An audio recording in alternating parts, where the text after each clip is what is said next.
my family. What's good? Michael, hit that joint.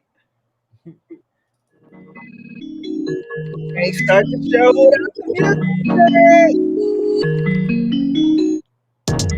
Shakin shit up. Shakin shit up. Shakin shit up. Shakin shit up. Shakin shit up. Shakin Shakin shit shit up. up. Shakin Shake shit it up. up. Ooh, shake it up. But Phantom Voice, before you get started, Sharon, Phantom Voice here. What's Say, up, Phantom you Voice? know what? One more time. Make sure they get in the Go ahead and bring Joe in with me. Shakin shit up. Shakin shit up. Ooh, we shakin shit up. Shakin shit up. Shakin Shake shit it up. up. Shakin Shake shit it up. up. Ooh, take it up. Ooh, I love it. Love it. Thank you, Michael B. Maine, for getting us pumped today. Shout out to Good Stuff for making our theme song. Good Stuff. Check them out on all your major platforms, no doubt. Hey, I am so excited about tonight's Shakin Shit Up. I mean, if you haven't seen Shakin Shit Up before, Shakin Shit Up is about the conversation and the art. And we're going to dig into it. It's the conversation that you wish you had after every time you hear something dope as far as artistic is concerned, whether it's a film, a movie, music, visual arts. But tonight is a special night because I'm bringing myself to the table and we're going to talk a little bit about Shook, my third poetry and plus storytelling album. And I have a special guest with me and hopefully another guest will pop in a little later. But my guy, I met this guy a couple years ago, now 3 years ago, and we were introduced by a friend. And once we had the first conversation, we were like, we're collaborating, we making this happen. And when I asked my friend Joe Kai, how did he describe his work? He said, my work is ever evolving, like my identity. I am an immigrant Asian American, constantly learning to find joy and meaning in my belonging. And that's dope. That's like dope. And I'm gonna have Joe come on and tell you 3 things that we want to know about him, that he thinks that we should know about him. So Joe, how you living? I'm doing great. I wrote those 3 things to you, but now I don't. You don't remember them? All right. I got you. Yo, and Joe is coming to us tonight from Portland, Oregon. So Joe, when I said 3 things, you said you're a Garfield Bulldog. GHS. And if you in Seattle, you know Garfield is the home of it produced not only Joe, but Quincy Jones, Ray Charles, and a ton of jazz legends. And then he said, 2, I believe creativity is vital for constructing a just and equitable future. Oh, tell us about that. Yes. I think we're all, well, some of us are, most of us, the good people are trying to dismantle, right, and deconstruct white supremacy. But if we're going to replace it with something better, replace it with something more just, then we have to turn to our artists and creatives, right? What does that look like? Because it's not just policy that needs to change. It's our entire way of being, how we think of other humans, and what our culture can be. So to lead a cultural revolution, you need artists and creatives. So yeah. Nice. Awesome. And then the last thing you said was, before you became an independent musician, you were an educator. Yo, how did you make that? What made you decide to make that leap? What happened? Well, I was teaching at the Overlake School, which is in the heart of Microsoft country. Mm-hmm. Elite private school. a lot of money to go there. But it was my first job out of college, and it was a job that I could use to get sponsored to stay in the country. I'm getting defensive already. With all that said, it was about 4 years in, and during my time teaching, I think it was kind of a secondary school and finishing school, and I got to see all of these kids coming from relative privilege, at least compared to my background. I grew up in Seattle. I was the son of low-income immigrants. I had educational privilege, but I was on free lunch, and that I was that kid. And going to college, it was like, okay, Joe, you will be our savior, right? That was kind of the feeling from my parents, who sacrificed so much and worked illegally at a teriyaki restaurant. So it was like, okay, like Joe's gonna go to Yale, like he will pull us up out of our misery and poverty. So I felt a lot of that pressure. But while I was teaching, I saw these kids who didn't have to worry about that, and saw how free they were to explore the things that they loved. Whether it was music, the arts, or I'm going to start my own snowboarding company. So, I became, at least independent from my parents, and I started applying to graduate schools because that's what my mom wanted me to be. My dad's, now a professor, and so that was kind of the expectation. And as I was applying, I was like, I'm going to study Asian Americans who are using music as a vehicle for social justice and identity formation. And then I was like, I don't want to sit in the library and like listen to other artists making the stuff and analyze culture. Like, I want to create the culture. And so, yeah, I said, okay. Actually, I had some amazing mentors there.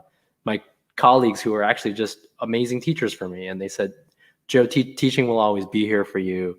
You're not going to get too many shots at this. Like, go for it. And they gave permission that I think my parents were unable to give at the time. So yeah, to 2013. That's when I stopped teaching and started doing music full time.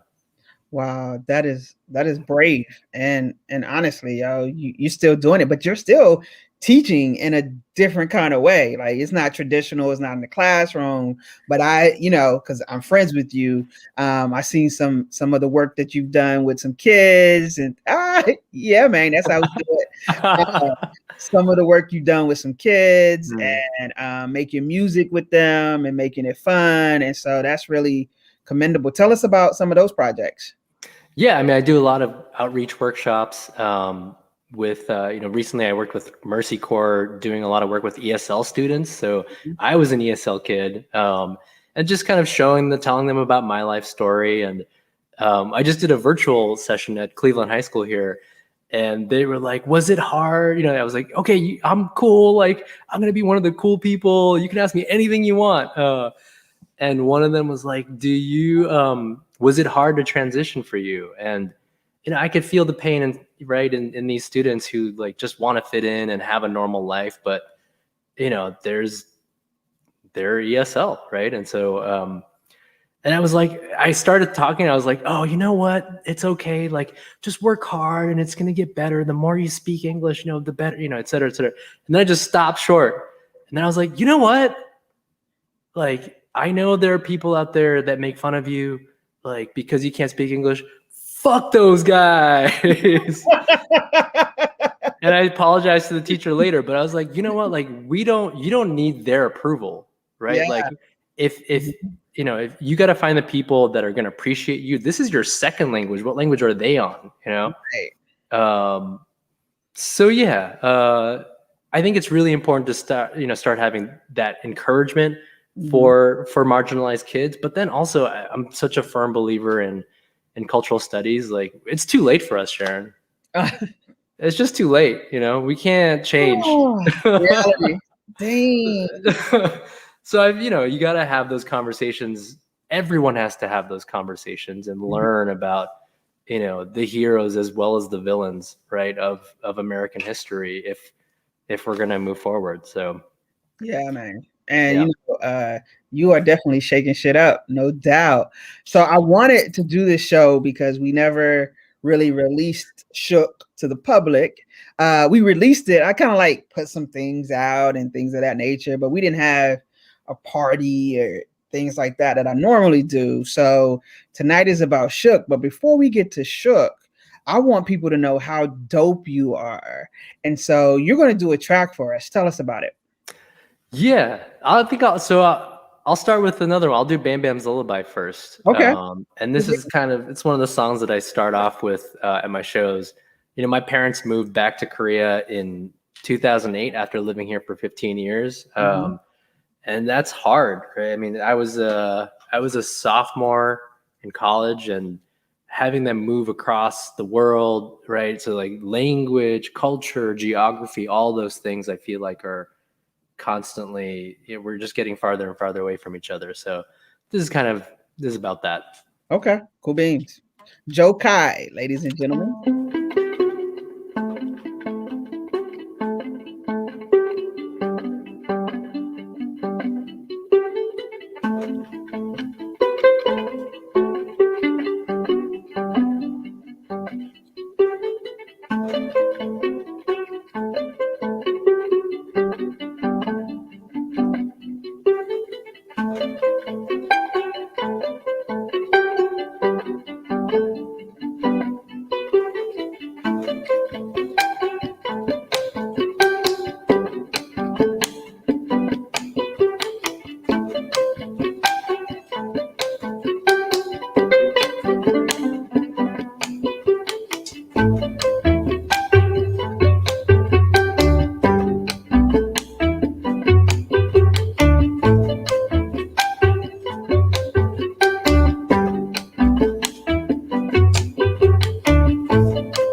I sit all alone in a heap as I wait by the door.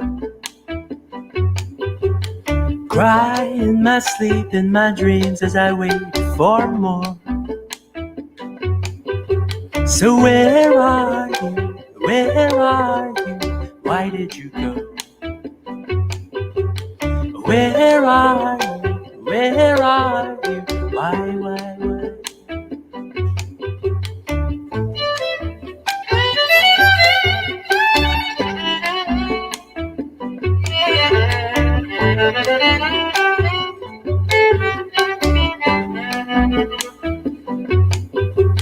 I try, but I fall every time you walk through that door. Why didn't I realize? But I should have known, So where are you? Where are you?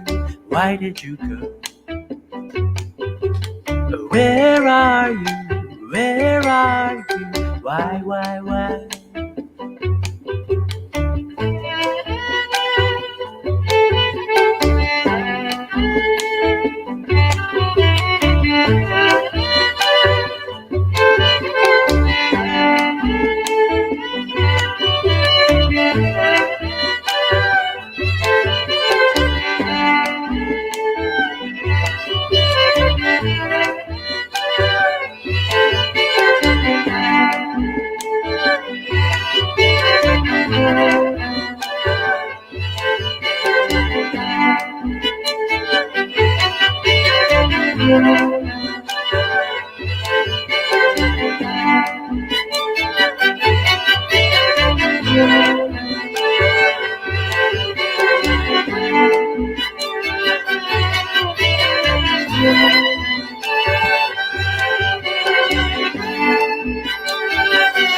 So where are you? Where are you? Why did you go? Where are you? Where are you? Why did you go? Where are you? Where are you?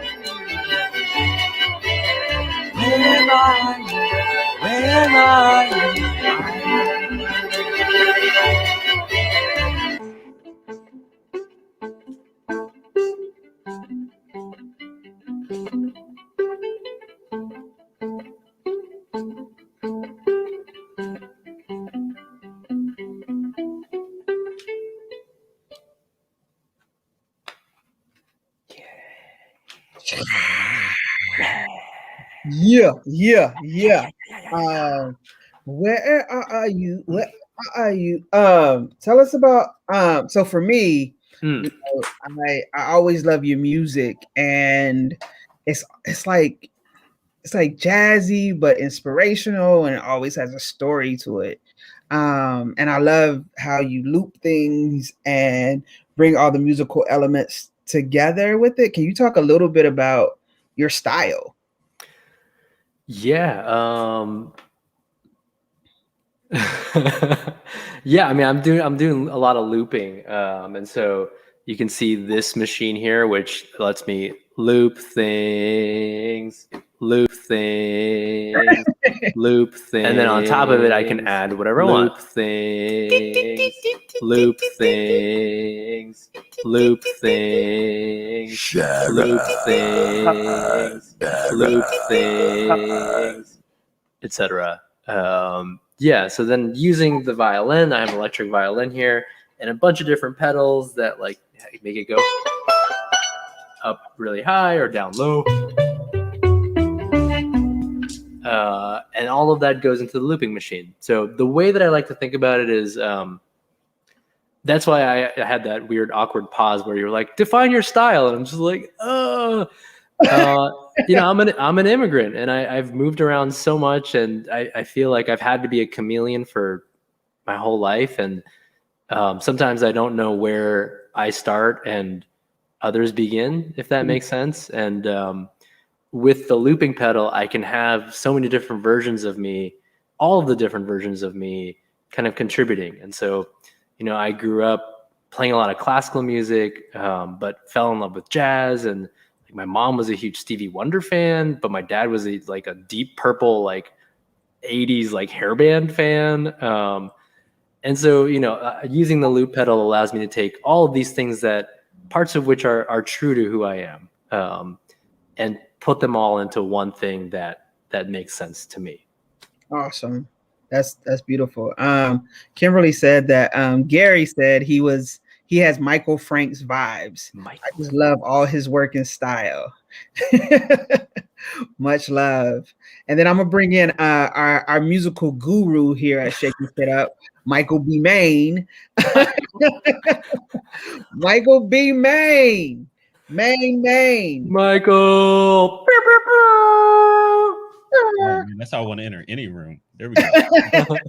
Yo, what you think about Mr. Joe Kai? I mean, I kind of hate him right now because he makes me wonder. He makes me question myself. I'm all like, man, what am I doing wrong? And no, I'm just kidding. No. It's beautiful. Like the music. Honestly, one of the things I was thinking was, this makes me want to go to music school just so I can develop the language to be able to express how I feel about the music, because there's a lot of stuff I like about it a lot. And I was like, what do you call that thing at the very end? I don't even know what the word is. I need to go to school to learn that or something, or hang out with some folks or something, because there were so many elements I liked in it. It reminded me of time that I was spending like when I lived in South America. It had a lot of like Latin sounds to it, to me, like Afro Latin music. There was a lot of like I saw myself sitting on a beach with a like right next to a fire, and at the same time I was thinking about some of the things like my father's father left the family when my dad was 4, and so like, and I remember him telling me stories about how he used to wait by the window every night and just watch and wait for him to come home, and he never did. So like that, where are you? You know, like I was like, oh man, I can feel it, but it's also fun at the same time. So there's this levity and the seriousness, and which to me kind of expresses the complexity of the human experience, and I love that. I love it, and it was something I could jam to. So on all the stuff, all the emotions and everything, and at the same time, I'm like, yo, and I could just throw this in the car and drive laps. That's what's up. Oh my God. Told you he was our music guru. Thank you so much. You don't need fuck music school. That was beautiful, right? That's I don't know. That's like the description of the heart, right? Like that's yeah. It's like it was a major 7 chord. Like that doesn't mean anything, you know. Yeah, for real. Thank you for sharing that. Yeah, absolutely. That's awesome. Yeah. What you gonna do for us next, Joe? Okay. Oh, what, Michael? Was you gonna say something else? Nope. Oh, okay. Don't go too far. Background. All right, I'm just gonna do like a little snippet of something because it's not a full song. So I don't know if other people out there have, but I'm on TikTok now. Tickety tock tock. TikTok, and it's like pandemic time, right? What else are you gonna do with your time? And I've been doing these like very small, fun songs that aren't like even more light, I guess, just super chill. And this one, I think it speaks for itself. Yeah. I can swear on this, right? Yeah. Yes. Okay. It's called Shakin Shit Up. I mean, come on. Yes. All right, here we go. Fuck white supremacy. Right back to hell. Goodbye to apathy. Get unstuck, rise up, and ring the bells.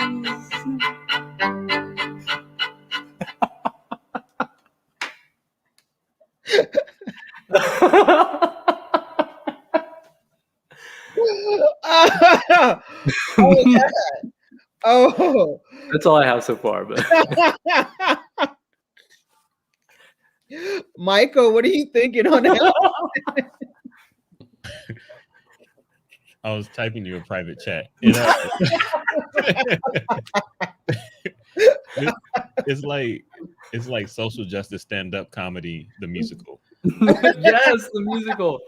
But like, yes. I'm imagining like just like a field of burning pieces of white supremacy while like I'm skipping in slow motion, like throwing flower petals, You know what? After June, let's make that happen. Oh my God. Yeah. Oh yeah, and Michael has a lot of talents. And one is videography and photography and all that wonderful stuff. So yeah. We can do that. Are you in Seattle, Michael? Yeah. Mm-hmm. Awesome. Yeah. Yep. In Pioneer Square.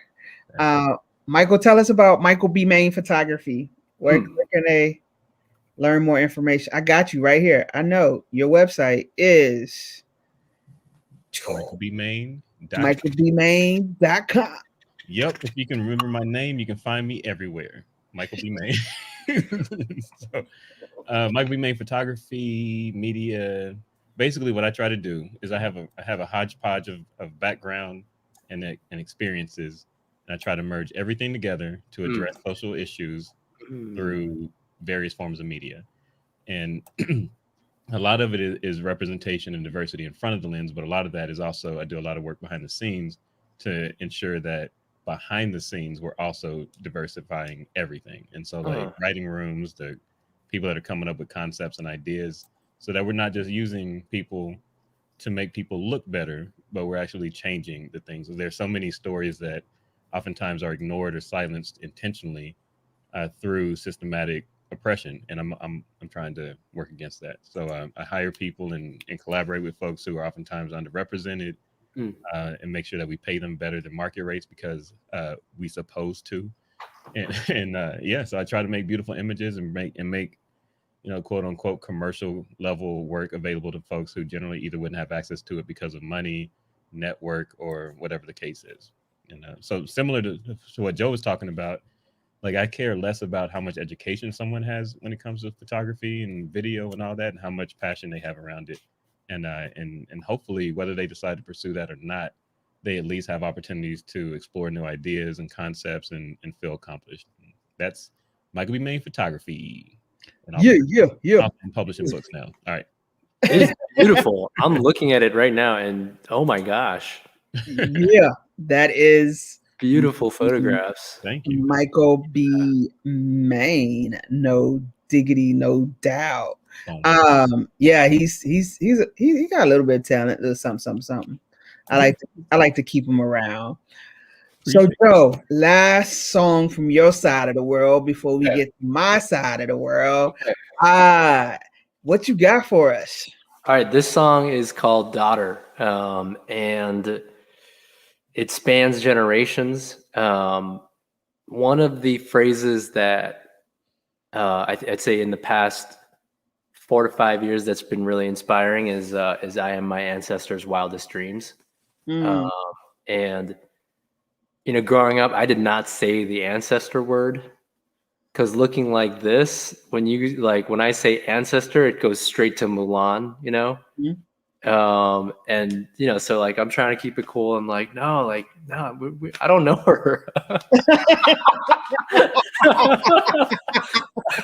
I don't know them. That's like black people know every black person in the world. I get it.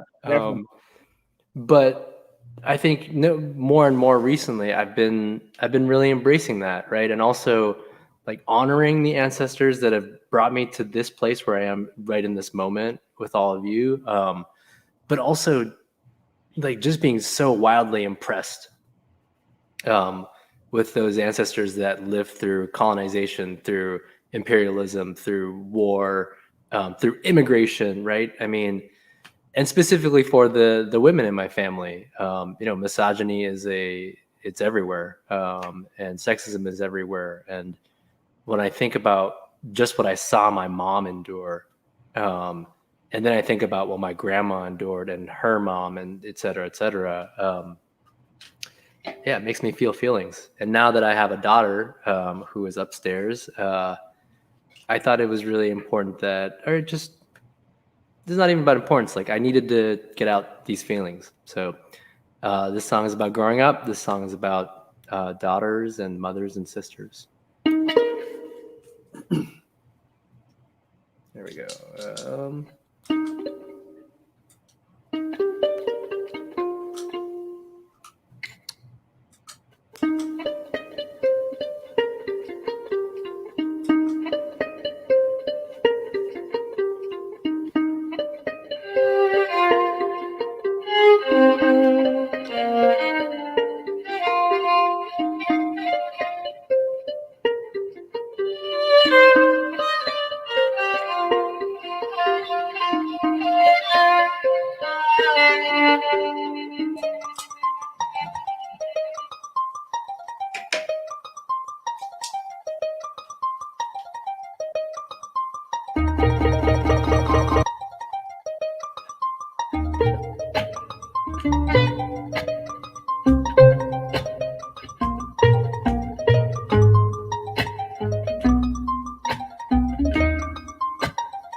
dinners filled with spam and ketchup to the neighbor.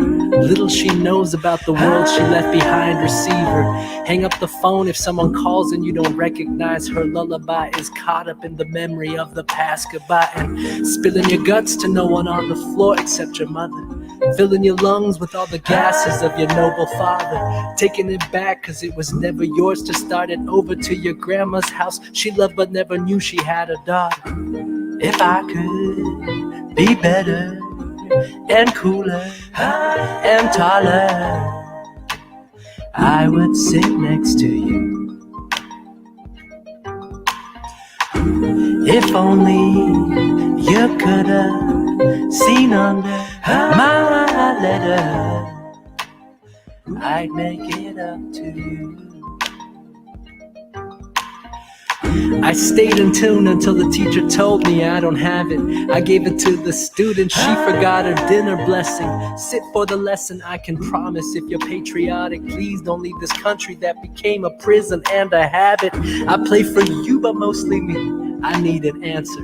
How can you root a tree that never had a chance to water? So let me drink to glory days locked in the distant future. Yes, it's getting cold, the crowds are hungry, and it's getting dark. If I could be better and cooler and taller, I would sit next to you. If only you could have seen under my letter, I would sit next to you.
Ooh.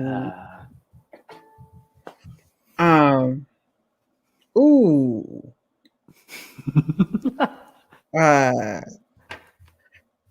Yo, I play for you, but mostly me. If I could sit next to you, if I could be taller, if I could grow taller, like if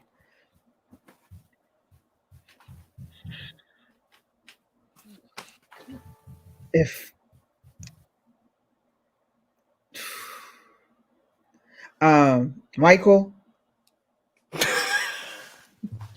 I'm not giving you an out on this one. He pops in to say that too. I love it. That's why I don't like Michael at all. What, you just said you love Michael? I'd hate Michael. Just the realness of family and love and honoring that, of trying to we strive for these different things in life. And one of the most important things that I've been dealing with lately is like really striving to now seeing, as I get older, all the things that I get from my mother and all the things that I get from my father and my grandmother and how that shaped me.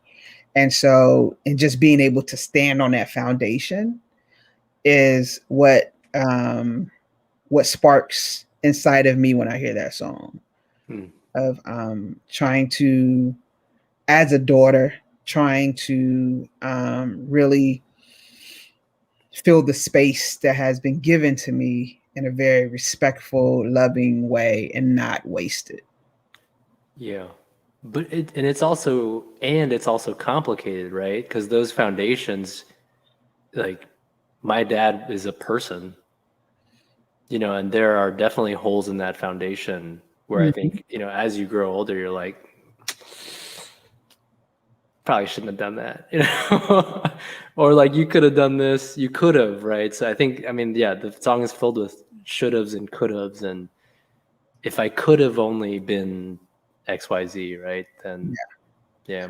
Because that's life, right? You strive and you fail, and then you strive some more, and you learn. You're supposed to learn from your failures. Some do, some don't, and then just moving that in space. And so, yeah, and learning from their mistakes, and learning from your own mistakes too. Like, Yeah. I don't want to do it quite like that. I'll do it like this, or now being at a point in my life where I can have honest and open conversations with my parents and my family and everything, and just be like, yo, I'm just real talk. This is who I am. This is what I do. How does that go though? Because when I call on my dad, it does not go well. Like,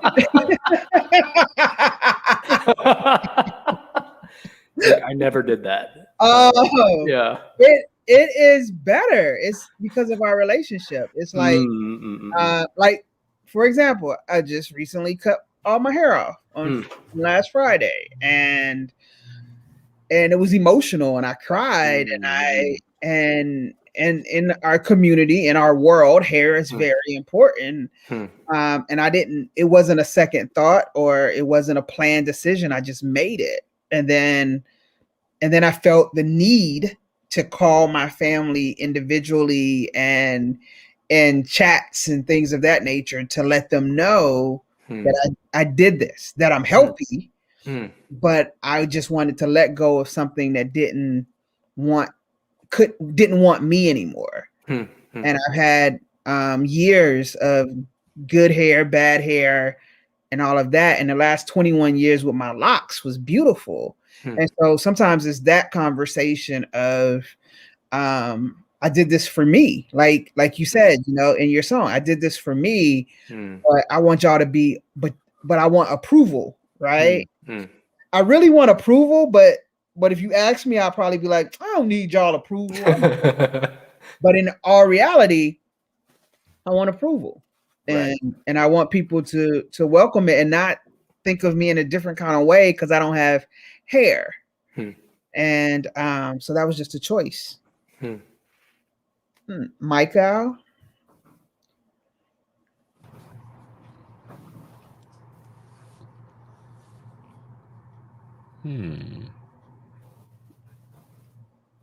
For whatever reason, I want to, like, I'm thinking a lot about my mother and my sister, and I want to use the word pontificate. I don't actually know the true meaning of it, but it sounds good and it feels right.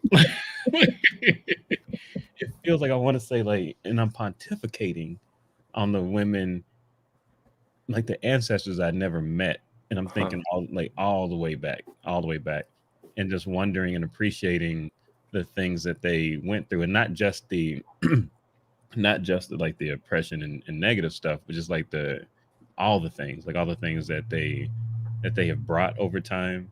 I just had a conversation with my sister today, and she sent me a text this morning. It was like, I miss you and I love you, and I just want to let you know. And then she called later on, and we had a really good conversation. I was thinking about just how much work she does in the family to just be like, she in a lot of ways, she's the glue in the family. Like, she's raising a child, and she's also being like that go-between between mom and dad, and all that. And she's local. She's in Dallas with next to both of my parents, and I'm over here feeling like I'm drowning underwater trying to keep up with just what I need to do for me, for just work. And I'm like, how is she doing all of that with a kid and finding time to cook and got 2 jobs and taking care of like, yeah.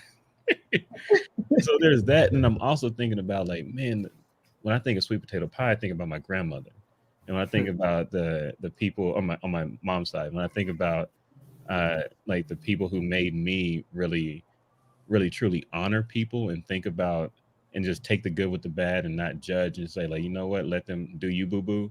that's my grandmother on my dad's side, and just thinking throughout all of that, and for me, a lot of how, like, my personality, a lot of people say things like, you have this weird masculinity, like you come across as masculine, but not like, but it's a different kind of masculine. And a lot of that, I think, is attributed to my, there's just so many strong, powerful women in my family that I learned so much from. And so it's cool to hear a song that talks about it, and also reminds me that it's not about just what people give to me. It's also like, what do I do with it? And I think about opportunities, and like those times where it feels like there's not enough time to make that phone call, and to not end that day saying, oh, I wish I should have done this. But just, you know what, the work is going to be there. Take that 5 minutes, call your mama, so so if I go off, when you see me disappear, I'm probably going to send a quick text to my mama. So right now. Hey, Mama Maine. Mama Maine. Yeah. No I mean, doubt. for me, like, yeah, because my parents are in Korea, and so when I see them every time, I'm like, oh my God, there's like so much to catch up on, right? And there's so many things that I want to say, bad and good and all of that. But a quick 5-minute phone call, don't just, that thing, like, just don't talk about it. Just say hi, right? Just say hi, how's it going? And that can, doing that consistently, I think it can be a connection. But when it comes to ancestors that are like, even past my grandma's generation, like, I'm halfway across the world from where they lie, right? And so I think for me, holding them in my mind, like, invites their spirits here, right? Invites their spirits across the Pacific. I mean, they just go straight through the world. They don't have to worry about any of that. But yeah, I mean, this is like a foreign land for me, right? I mean, not really, because I think the people who are watching this understand, but there are a lot of people like, yeah, this is a foreign land for you. Yeah, go back to your country. But those people. right, but when I meditate, right, when I meditate on my great grandma, or meditate on the grandparents that I never met, right, like, that act I feel is revolutionary in a certain way. Yeah, that's real. Well, I don't know if you noticed, Maya Angelou said in a speech once, like, she was talking to a graduation class of Spelman, and she was just like, don't go into job interviews by yourself. Say, come on, uncle, I know you've been dead for some years. Come on, mama, come on with me, come on. And so, come on, friend, come on, and bring all those people in and into the room with you. And I think when I heard her say that, I feel as though I do that every space that I'm going in. That I am bringing those now ancestors and into the space with me. I'm not alone. And so when I realize that sometimes something goes in a different kind of direction, I'm like, I don't know how I did that. I know that I had some help. It wasn't me, because I ain't that smart and I ain't that intelligent. But yo, that is so cool. But that's why it's an act of revolution, right? Because it's hard to do that. I mean, I feel like I have to really focus on it, because my whole life I've been like, I don't know them, right? I mean, and like, you're supposed to cut that tie and like try your best to like be, like, I'm doing this by myself. No, but also like, my name is Joseph, like, Yeah. I mean, and they're literally like, it's not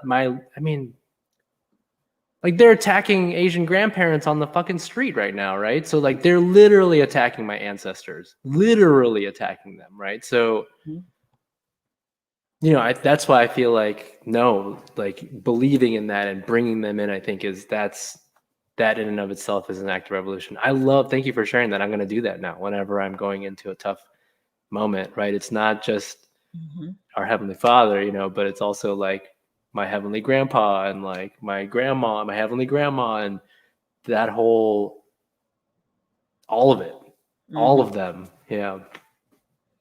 Even that uncle. Even that uncle.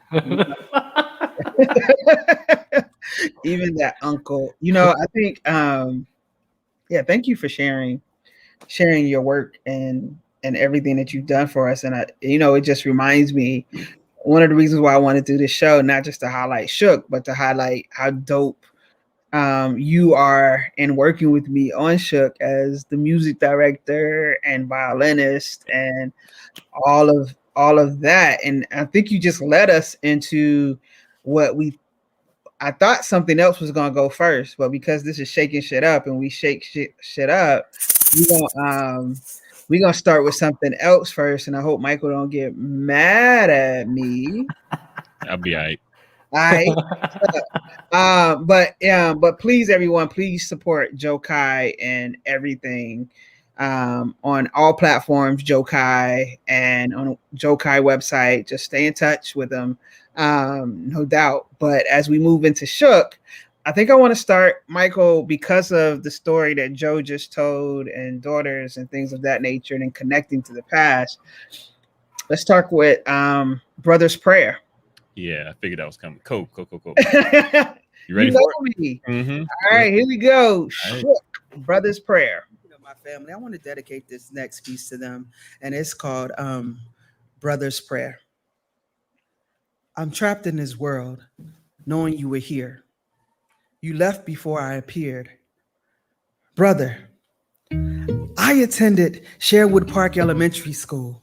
My first two boyfriends were Jamie and Charles. I am a tomboy. I hit a home run in my first at bat for my Little League softball team. I wore braces for 1 year. My friend called my teeth car doors. I had a dope jerry curl. I attended Douglasburg Junior and Senior High. I was a candy striper. I love Miss Helen's spaghetti sauce and barbecue sandwiches from the barbecue hut.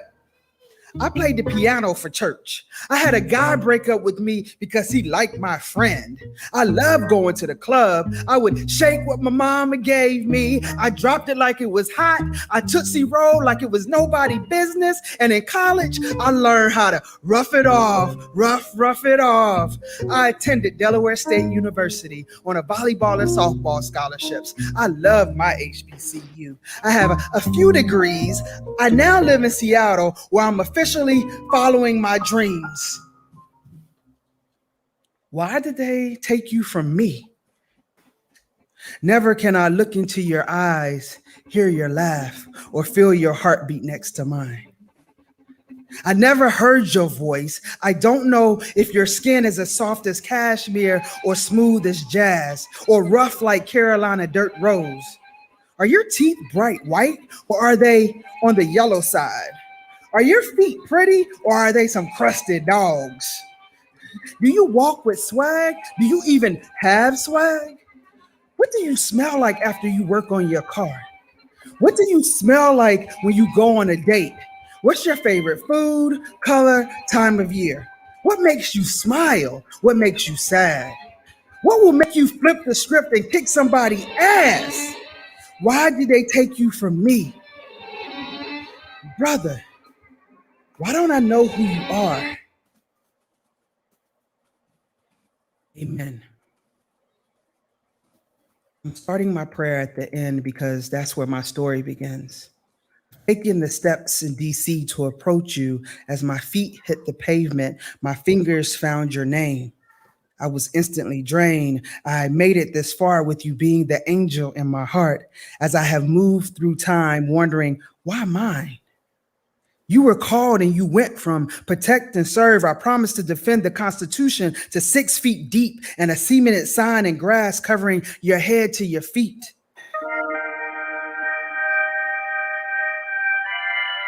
Lord, I come to you today asking you to give me strength. Let me forever feel his presence. Tell brother I love him and I wish he were here. Lord, I pray for the cousin who left before I appeared.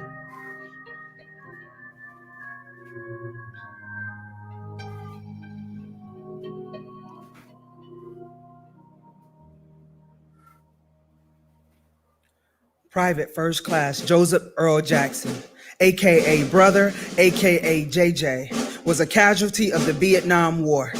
He was the son of Sandy Bivens and Ola Mae Jackson of Parkton, North Carolina. He was a wonderful individual that loved his family and valued and respected the life and opinions of others. He was an architectural engineer that designed buildings prior to being drafted in the Army. He enjoyed drawing and building things, as well as working on sports cars. He dreamed that one day he would own his own business. His family loves and misses him.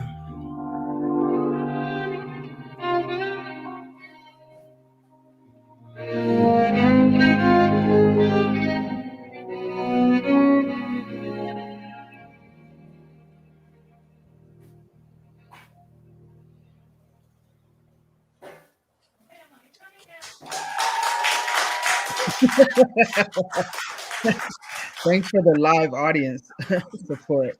Joe, what do you remember about that track? What'd that bring up for you? I feel like in the moment when we were recording it, I was busy thinking about all the different sonic elements that had to be there. But listening to it again right now, there's so much in there.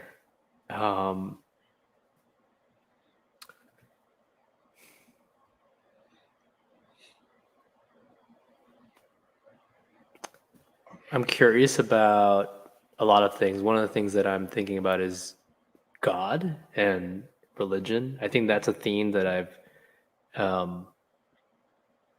heard you speak on a lot in your work, and I love how you're able to capture how complicated it is, and at the same time you reach for God in those moments of sorrow and of loneliness. Yeah.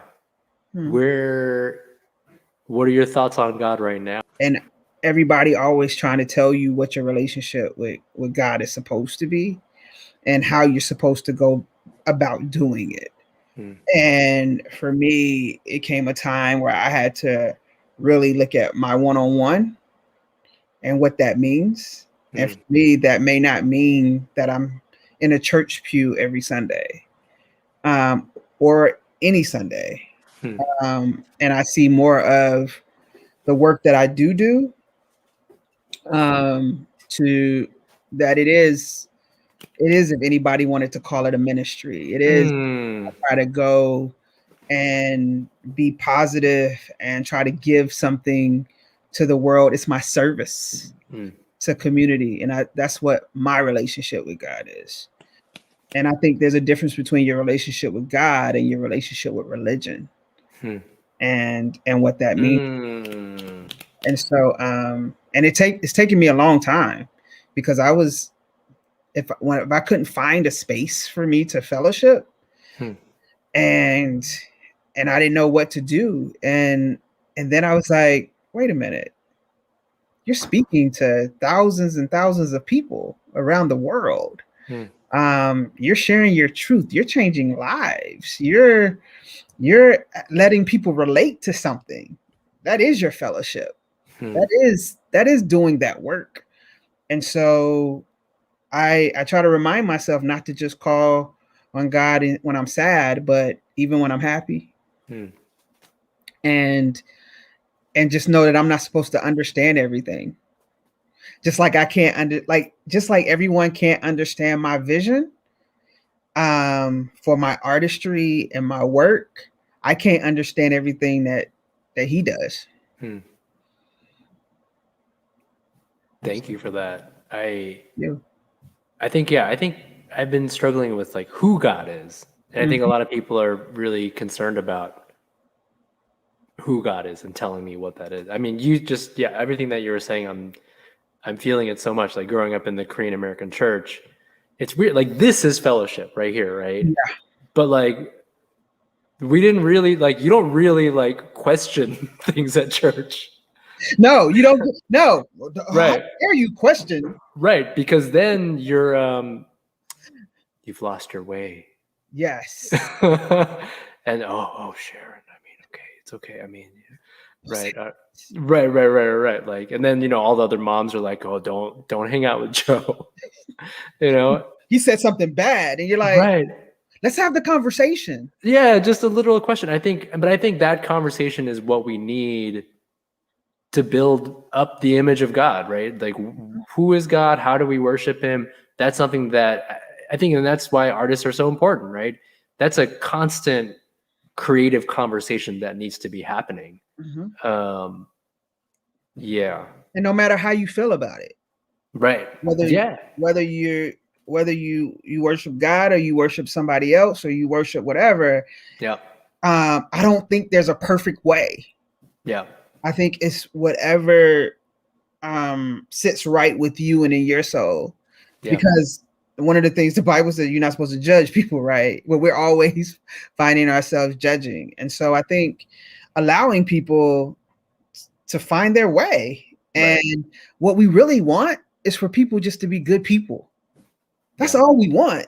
Right. So I don't care how they become good, as long as they're good and they want to do something good for the world. Right. And so yeah. That's tough too. I mean, that's where I am right now. I think I'm still in the like God doesn't speak English. He speaks whatever language you want him to speak. Yeah, God is above language, right? Yeah. And I think right now I'm also like God is above culture. So, and I feel like religions are cultural interpretations of God. But I don't know. That's where I struggle now too, because I'm like, well, God is now like everything, right? And so I think it was easier in some ways when like God was very closely defined, and I could be like, okay, like that's God right there. And then now when I'm like questioning everything, and now it's like way out here, and now I'm like, okay, what? How do I connect with that, right? When God seems so above and so like expansive, because it's not. The way that you connect with it is being your authentic self and really tapping into you.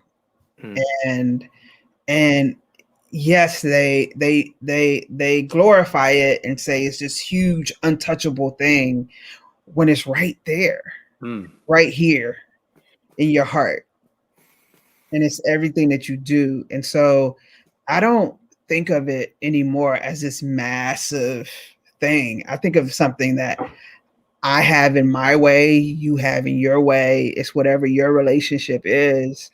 And I know when I feel as though he's talking to me, or I know when I can say, wait a minute, what happened?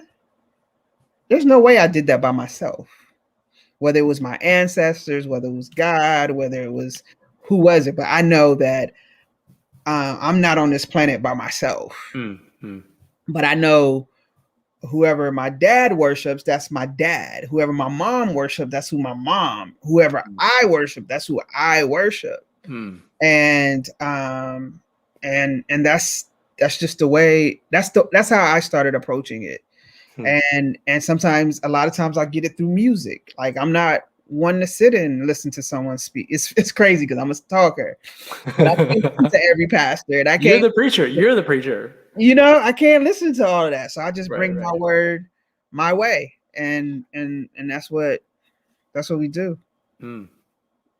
Thank you for sharing your message.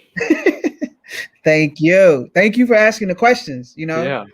That's real. And then that brings me to before we get to this, Michael, you have anything you want to add? And I want to shout out Jamaican Princess. DSU represent. Yes, DSU, we used to get it in. I am my HBCU too. And Jamaican Princess agrees with you, Joe. No doubt. Yes, Mr. Michael. If it seemed to me like I heard boots hitting the ground about 3/4 of the way through the song. Did I hear that?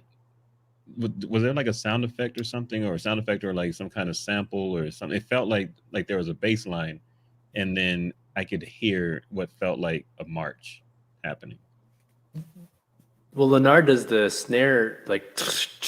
It wasn't a snare sound. It was more of like a thud, like a thump sound. Huh. Joe probably threw something in there that he didn't know he threw in there. I mean, that might be God right there. It might be, because he was talking about it. It was right around the time when Sharon is talking about brother, the person, and the kinds of things that brother loves and stands for, and everything. And I heard the snare, and then I also, it felt like along with the snare was that like marching formation sound come along with it. So I was just curious if that was in there, if that's something I heard, or maybe it was something vibrating on my desk through the headphones. I don't know, but it was. I loved it. I love that piece, and I remember Sharon working with you on some of the video elements of that, and just in remembering how personal this is for you. And so my question for you is like, now that you've had even more time with this piece, and since the piece, how has your relationship with this piece changed?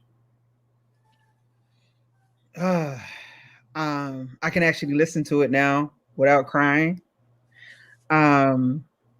And it's funny because this piece just last week, a person that I'm newly friends with, Courtney, she called me and was telling me how much she related to this piece and how much she loved this piece. And I was like, okay, wow. Like, and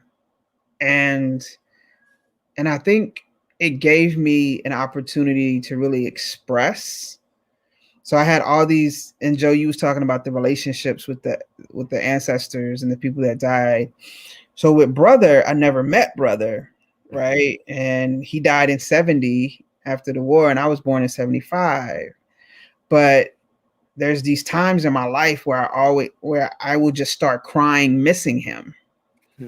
And I couldn't explain it. And I remember one time sitting on my bed crying, and I'm telling my dad, I'm like, I don't know, but I miss brother. And so I feel like we had this connection, or we will be close, and I barely know anything about him. Like everything that I know about him is in that track. And so I think my relationship is that I feel as though I finally got to communicate how I feel about my relationship with him. And I don't feel like I'm crazy. Like at first I felt like I was crazy because like, how am I crying over somebody I never met? And but then the more I hear about him and the more I try to get my family to tell me about him, I feel as though we would have been tight. We would have been so tight. And so yeah, that's my relationship with it. Thank you. Appreciate that. Thank you. You're also bringing him to life for us. Yeah, definitely. All right, cool beans. Let's go with Michael. Don't you disappear. We're gonna go with Michael's track that he pulled from Shook. What you pull for us, Michael? A handsome young man, too. Very handsome young man, and then he got kicked. Parley some nonsense. Walking down the street. My friend's mom and I made our way out of Garfield High School's Quincy Jones Performing Arts Center. And as we were chatting it up about the experience we just had, we heard pop, pop, pop, pop, pop, pop, pop, pop. I grabbed her arm and we ducked behind a short brick wall. I looked into her eyes full of fear and she said, "Why are they shooting?" As I peeked over the wall to see if we were safe, to see if I could see where the bullets were coming from, if anyone was hurt, but most importantly, if the coast was clear for us to make it to the car so we could get out of there. All I saw was a metro bus riding up the street. A baseball game that continued unfazed, a couple of cars just passing through, and a few people looking around. We got up without brushing ourselves off, and we moved quickly to what we believed was a safe space, my Kia Soul. We jumped in the car and I drove faster than normal to ensure we were out of harm's way. The drive was one of nervousness. a bunch of unanswered questions and constantly looking around to see if I noticed anything suspicious. We arrived at her home, and before she got out, she leaned over just like she had done 1,000 times before and gave me the side arm car hug. She said, "I love you." I instantly responded, "I love you too." But unlike the other 1,000 times we said it, on this day, it was an "I love you" linked to survival and appreciation to still being alive. As I watched her enter the house, I felt like I could finally breathe. So I took a deep breath. Because I think I felt everything was okay, but that couldn't have been it because nothing was okay. Not knowing if anyone was hurt, I prayed, "Lord, please let everyone be okay." As I let out another deep breath, I slowly began to drive away. My instinct kicked in and I grabbed my phone and I called her daughter. "What do you want?" Any other time I would have a smart ass response, but this time I took another deep breath and said, "Your mom and I are okay." When we came out of the event, we heard gunshots. We ducked behind a short wall until we felt the coast was clear. "Don't call her now, but you should check on her in a couple of hours." She paused, took a deep breath, and then responded, "I'm glad y'all okay, and I'm really glad she was with you." I said, "Cool. I'll talk with you later." We hung up and it seemed like the music in my car was playing hella loud. I turned it off as I made my way onto Martin Luther King Street. I began praying that I would make it to my house in Kent safely. But I just kept hearing her say, "Why are they shooting? Why are they shooting? Why are they shooting?" I was frustrated because I wanted to have an answer for her, but I didn't have one. Now I'm riding in silence with my mind in overdrive, bouncing between the past and the present. The telephone calls of my cousin and his friend being shot. My brother's friend being shot. Why they take my boy, Shay? Being in the movie theater when I was in high school and someone coming in there and firing a gun. Hearing that a friend in college accidentally shot himself. Remembering my friend was shot when we were in high school. Getting the call that my friend's sister and niece was shot. Getting a call that my neighborhood friend had shot several people. Learning that my cousin was killed by friendly fire. Waking up and noticing my 16-year-old nephew had called me in the middle of the night. And I called him back as I laid in the bed. He answered the phone with tears in his voice. "Auntie, they took my brother."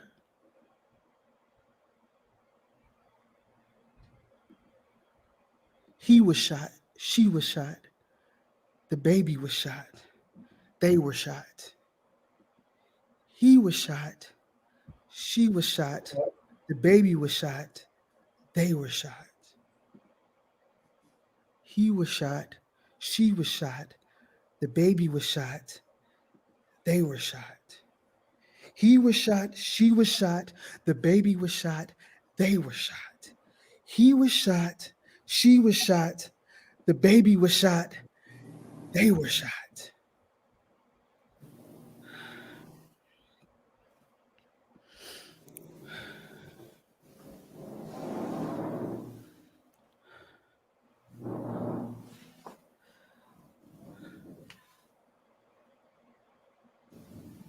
Bullets fly. Why are they shooting? A handsome young man, too. A very handsome young man. And got kids. You know, probably some knots. Walking down the street, you never know. It just be your time to go. Walking. have they ever had to wear the same clothes a weekend? You know what I'm saying? Like every day, wash they underwear out in the sink and hang it up and hope, you know what I'm saying, your school clothes will be ready, or not knowing your next meal gonna come, walking. We are now faced with the fact, my friends, that tomorrow is today. We are confronted with the fierce urgency of now.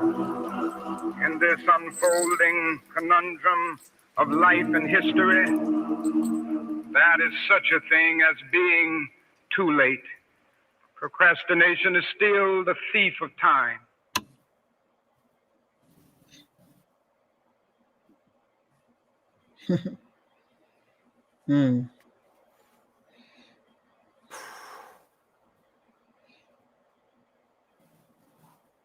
I just want to give a shout out to Good Steph, who was on the journey with me on that piece. When I first started writing that, when I thought of the concept for the piece, I didn't know what it was. I hadn't written anything about it. I just knew what I wanted live. I wanted to hear actual bullets being shot. And so every sound person I talked to told me no. And I wanted to go to a gun range, or I wanted somebody to be out in the field to do that. And it was something about for this album and for this piece, I had to go. I needed to really know what it meant to hear bullets fly. And so he went with me to the gun range. And so when you hear the shells hitting, Good Stuff put that together. And so it was just and then the story for that piece came later, much later. Joe remembers we didn't have that story when we did Dare to Claim the Sky the first time. Yeah. And so it developed. So what sits with you now, Joe? Say that one more time. What sits with you now when you hear the piece? I mean, just pain. I'm just listening to that. I'm still I'm shook. I'm still trying to get out of it. He was shot, she was shot, their baby was shot. And it's like, I don't want to hear that. But then you lean into it and you keep saying it over and over again. And each time it's like, oh my God. I have 2 babies upstairs. They're going to be 2 in May. And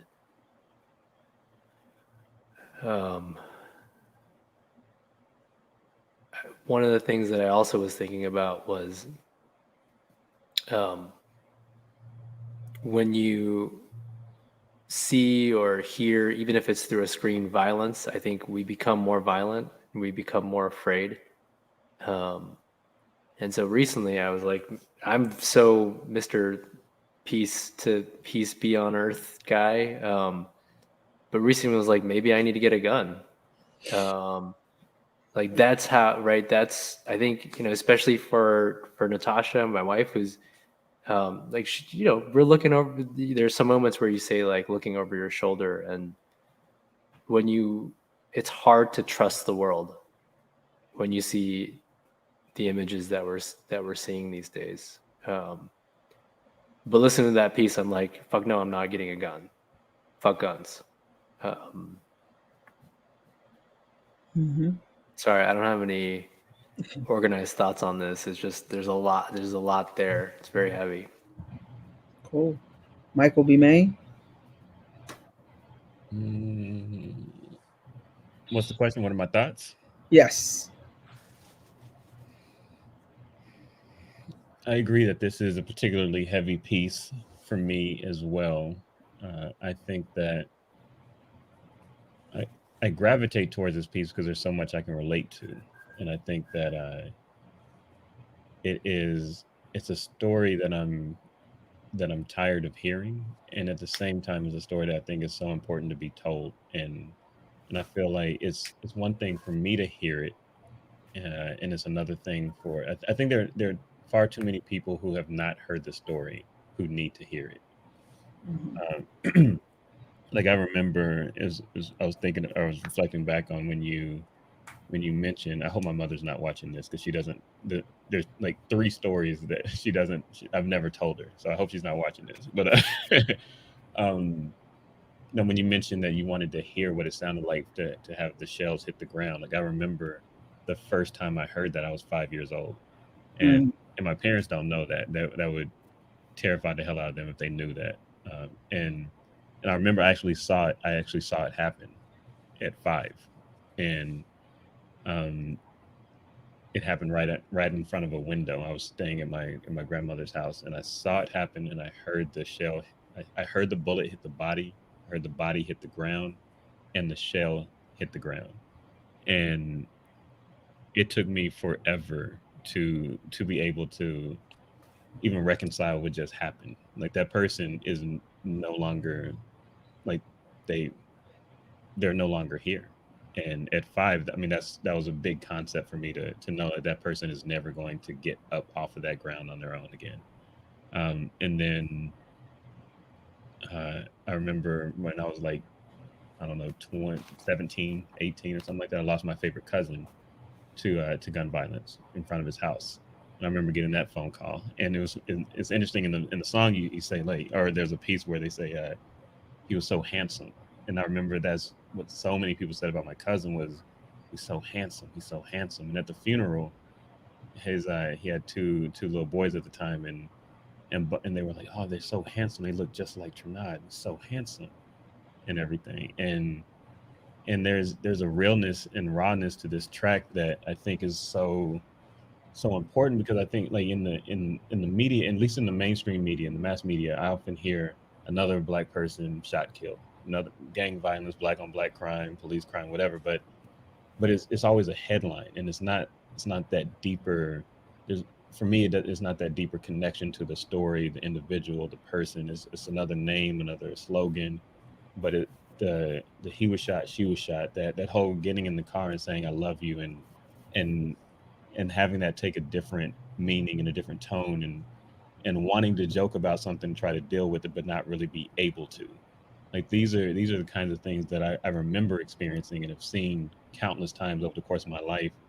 And I don't feel that or hear that often when I hear people talk about what they're seeing. Like, oh, it sucks. Another person was killed in the street. Like, yeah, but do you, do you feel the weight of that? Like this, there's so many people affected, so many families affected. There are now people without parents, cousins, sisters, daughters, brothers, whatever. It's just and just what that does economically, the intergenerational trauma that happens. There's so many things that I know that I'm still as a human trying to climb out of because of the atrocities and the things that my folks went through and everything. And I remember there was a night that I went out to go out to a party and almost didn't come back because I happened to be in the wrong place at the wrong time and had a gun pointed 2 inches from my forehead. And and I remember getting in the car. Somehow I made it out of that situation, and I was walking differently, talking differently. Like I don't care how cool people try to make it sound to be like in the streets and all that. I remember being like, wow, all the cool is out of my walk. All of the cool is out of my walk. And I and I got in the car and realizing my gas tank was almost on empty and just terrified. I was like, I can't stop, can't stop. And coming home, and my dad happened to be at the house that day, and he was like, "How you doing, son?" I'm like, "I'm good," and just went to bed. And I know he knew something was up, and I have a feeling he knew what kind of thing was up because he was one to always investigate, and he did not investigate that night. He was like, he he'll talk if he wants to. And so like this piece for me is one of those things that I wish more people would listen to this so that the people who are honored who have gone through these experiences, and also so that these experiences stop happening because they're so unnecessary. And when you say I hope everyone is okay, like that can't be the reality, because for the fact that the shooting happened in the first place, whether somebody was hit or not, at least one person already wasn't okay. And then so many people who experience that and witness that are not okay, whether they're physically hurt or not, that will be with them. And that's not okay. And I'm not okay because that happened to somebody else, even though I don't know who they are. Like, just knowing that is happening constantly is not okay. Okay, I'm done. I'm done. Thank you. What about you, Sharon Nyree Williams? Well, Kimberly said all the pain behind the sound of gunshots, all the mass shootings recently. That piece, I've been living with my cousin being shot and put into a trunk of a car and left on the side of the road, him and his friend, for years. And and so he comes up in different stories. And his name is Nick. I just want to say his name is Nick. And me and Nick was around the same age, maybe a year, 2 years apart. And it always comes up for me that nobody, like you said, Michael, nobody who saw the news story or read the article in the paper knew Nick as a person, as my cousin, as the one who I used to exchange Christmas gifts with, the one that I used to laugh with, the one that we used to play at Auntie's house with. And so my hope is that people start to know and recognize that it doesn't start or stop with the person that got shot or the person that died.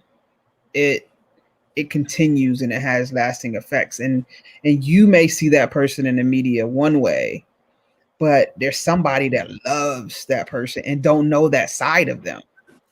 So often times they might see someone, and my cousin wasn't a bad guy. He was a cool guy. He wasn't perfect by no means, but when he entered the room, everybody loved him for the most part. And so just trying to give, it's not just shooting somebody and they're dying. It's what that means and how the trickle effect of all of that is. Like you said, around the children, the grandparents, the family, the person who pulled the gun, the person who shot the gun. There's something wrong there. And so just trying to give insight to a situation that I don't think that we give insight to in the right way.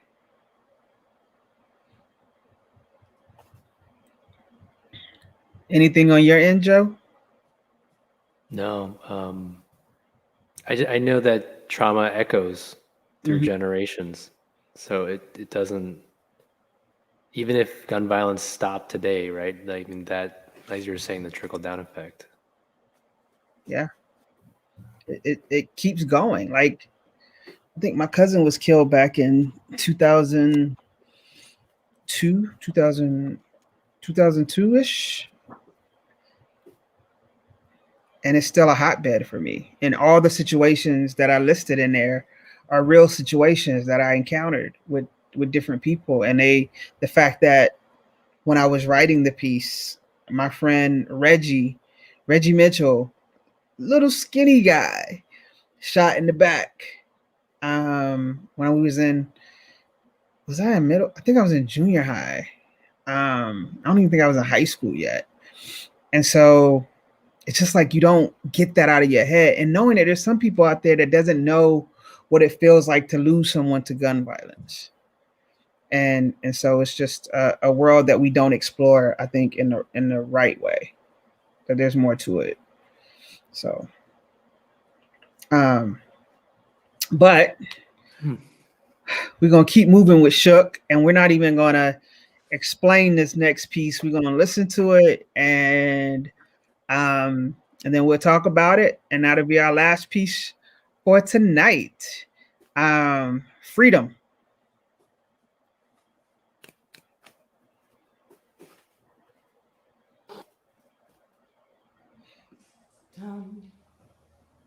Freedom, freedom, freedom.